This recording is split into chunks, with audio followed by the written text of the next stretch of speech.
Okay, we're at the Masterton Motorplex. This is their annual Dragstalgia, when they had the wild bunch cars of some high class cars.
Group of mates of mine, we just come down here for a bit of fun. We have a lot of banter. And we've been mucking around with our cars and getting them ready and yeah, telling lots of lies and trying to beat each other. There's a little bit of seriousness to it. But look at that. Yeah, so Masterton Motorplex, a lot of people have had personal best times on this track. So it's a well-built track, good facilities, yeah.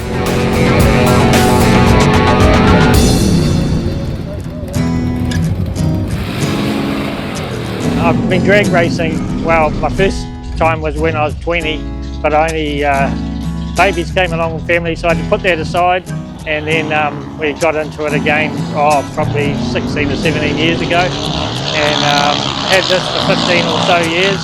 Bought it as a street cruiser and to go drag racing in.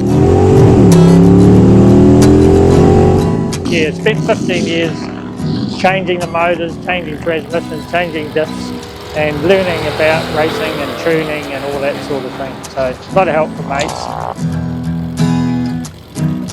So 1947 Chevrolet THRIFTMASTER, Canadian car, so first registered in New Zealand in 1948, so original right-hand drive, and nothing's stock standard on it apart from the body. It's all steel body. It's a heavy car. It weighs nearly 2 tonnes with me in it. It takes quite a bit of tuning and getting things right to get it down the track and what we do. So heavy car, yeah. The automatic transmission is a 700 R4, bolts straight up to that motor. I built that myself, put a lot of heavy duty gear in it, and yeah, it's been really trouble free. The torque converter we run is out of a little V6 Commodore, so a guy called Kevin Keens in Auckland modified that. So it'll be good on the street and on the strip, and it's really economical on the street, and it just turns on when you want it on the strip. That was Zoo up in Auckland, he did a great job of that.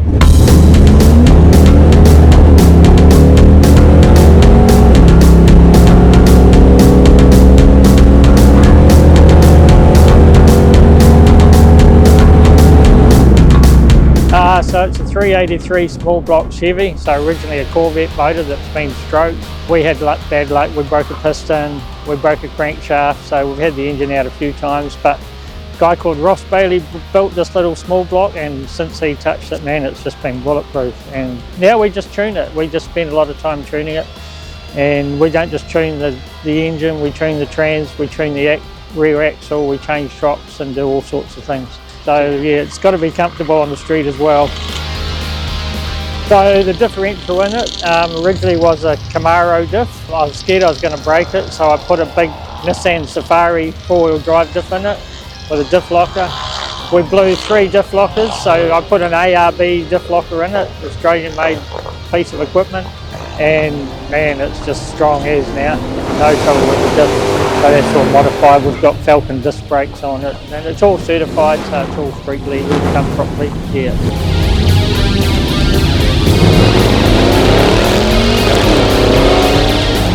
Yeah, it's a very popular truck to hot rod, and even as a classic. So yeah, very popular truck.